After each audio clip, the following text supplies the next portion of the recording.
ভাই, তুমি কোথায় ছিলে এতদিন ধরে? আমি তোমাকে অনেক জায়গায় খুঁজেছি, কিন্তু কোথাও খুঁজে পাইনি। ভাই,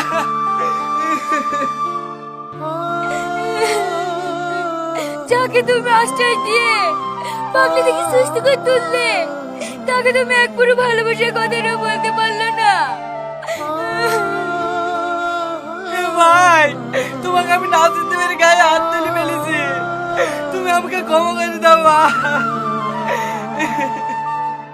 ওগো, তাড়াতাড়ি মার কাছে নিয়ে চলো, মাও দেখার জন্য কেঁদে কেঁদে পাগল হয়ে গেল। ভাই, তুমি নিজের জন্য একবারও ভাবলে না, সারা জীবন ত্যাগই করে গেলা। জানো বাবা, সবাই ত্যাগ করতে পারে না। যারা সত্যিকারের মানুষ তারা সবকিছু ত্যাগ করে দেয়। যাও বাবা, বাড়ি যাও।